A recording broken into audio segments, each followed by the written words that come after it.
Hello everyone, welcome to Chetan Bharat learning. और आज के इस वीडियो में हम कवर करेंगे 30th ऑफ अप्रैल के न्यूज़पेपर में आए जो इम्पोर्टेंट टॉपिक्स हैं उनके ऊपर एमसीक्यूज। हमें कैसे टॉपिक्स को तैयार करना है और कौन सी हमें अप्रोच लगानी है बिफोर अटेम्प्टिंग द एमसीक्यूज, उसको हम देखेंगे। तो शुरू करेंगे with our first MCQ.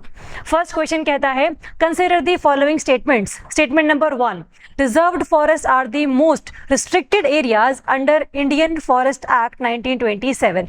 Indian forest act 1927 के तहत हम लोगों ने क्लासिफाई किया हुआ है डिफरेंट टाइप ऑफ फॉरेस्ट को। One is reserve forest, another is protected forest and another is village forest.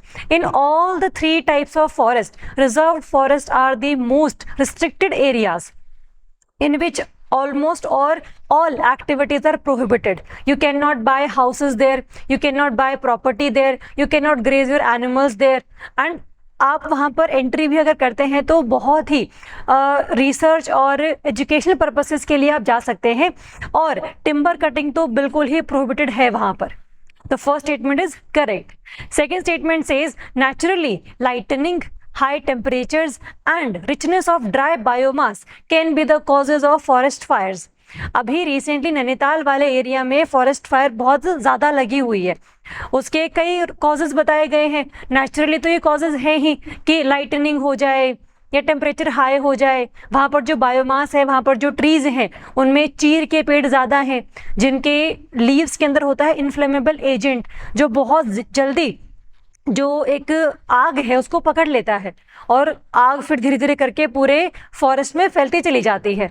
तो ये तो रीज़न है उसका। बट उत्तराखंड के फॉरेस्ट ऑफिशियल्स ये कह रहे हैं कि इस टाइम ये जो फॉरेस्ट फायर लगी है, the cause is not natural, the cause is anthropogenic activities, जिसमें smoking, cigarettes, bonfires, tourism which is not sustainable in nature, ये सब रिस्पॉन्सिबल चीज़ें हैं।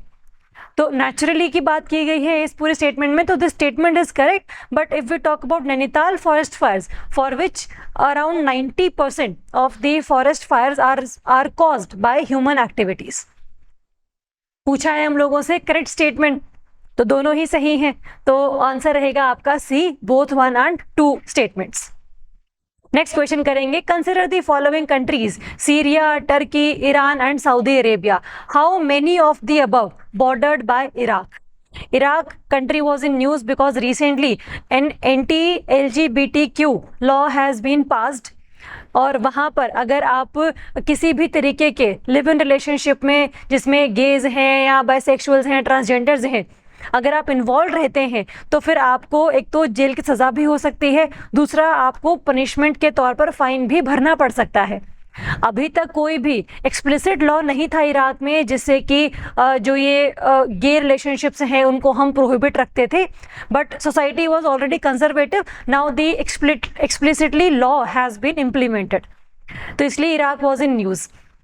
अगर हम इराक की बॉर्डरिंग कंट्रीज़ की बात करेंगे तो ये चारों ही बॉर्डर करती हैं इराक को। तो अगर आप थोड़ा सा मैप को भी देखेंगे तो Iraq is bordered by Turkey in northern area, Iran in eastern area, Syria in western area and Saudi Arabia and Kuwait in southern area. तो आपको पता हो कोई भी कंट्री अगर न्यूज़ में है तो उसके आसपास की कितनी कंट्रीज़ हैं जो उसको बॉर्डर करती हैं, या फिर कोई वाटर बॉडी है जो उसको टच करती है, whether that country is landlocked country और जो कोस्टल कंट्री है अगर है तो ठीक है। तो थोड़ा बहुत जो कंट्रीज लोकेशंस वाइज इंपॉर्टेंट रहेंगी उनका पता होना चाहिए, वाटर बॉडीज और कंट्री वाइज। नेक्स्ट क्वेश्चन है, consider the following statements about Hangor class submarine. This submarine was in news because recently China has unveiled the submarine which is specifically built for Pakistan, and there will be around 8 submarines which will be built and transferred to Pakistan. तो इसलिए ये important है। Option number 1 कहता है it is nuclear powered attack submarine. It is a submarine, yes. It is an attack submarine, yes, but it is not nuclearly powered, but it is diesel electric submarine in which diesel engine is also used, but when submarine is under water we use battery for the movement of submarine. The first statement is wrong. Second statement, it is equipped with an air independent propulsion system, AIPS. तो answer is yes. इसका basically मतलब होता है कि बहुत ज़्यादा time के लिए this submarine can remain under water and उसको बार बार जो है ऑक्सीजन लेने के लिए बाहर नहीं आना पड़ रहा है। तो दिस स्टेटमेंट इज करेक्ट। पूछा क्या है, चूज द करेक्ट स्टेटमेंट, तो answer would be 2 only because we have asked correct statement. तो option B is the answer. Next question, consider the following statements. Option number 1, PHI-3 mini or Phi-3 mini small language model, which is the mini version of LLMs, large language model like OpenAI's ChatGPT or Google's Gemini, is an initiative of Google. It is, yes, small language model, but it is not an initiative of Google. It is the initiative of Microsoft. The first statement is wrong. Second, the developing and deployment of SLMs are cheaper than LLMs. Obviously, yes, बहुत ज़्यादा data इनको feed नहीं करना पड़ रहा है हमें, और बहुत ही क्विकर प्रोसेसिंग है इसके लिए, और बहुत ही स्पेसिफिक टास्क्स के लिए इसको यूज़ किया जाता है। और LLMs में तो बहुत ज़्यादा डेटा आपको फीड करना पड़ता है और उतना ही वो कॉस्ट इफेक्टिव नहीं रहता है। तो सेकेंड स्टेटमेंट इज बिल्कुल correct. First is wrong, second is correct. What we have asked, choose the correct statement. So option B, 2 only would be the answer. Next question, consider the following statements. Option number 1, 99% of the plastics are derived from fossil fuels.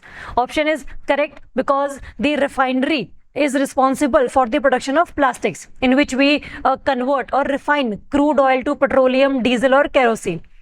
So option 1 is correct. Second, USA initiated the program HAC, High Ambition Coalition, which has the objective of ending plastic pollution by 2040. The target year is correct. HAC का objective is correct, but USA is not the part of HAC. More than 65 countries are the part of HAC, but USA is not, and hence this statement is wrong. ये जो question है ये important है क्योंकि recently ही more than 175 countries are in the process to come up with a global plastic treaty to end the plastic pollution itself. तो first statement is right, second is wrong. What we have asked, choose the incorrect statement. तो option A 1 only should be the answer. बहुत ही clearly, बहुत ही ध्यान से आप पढ़ेंगे पूछा क्या है, करेक्ट और इनकरेक्ट, तो option A is the answer. और these are the 5 questions which we have prepared from the today's newspaper. और आपको कोई भी डाउट रहे तो प्लीज़ हम लोगों से पूछिए। Thank you so much.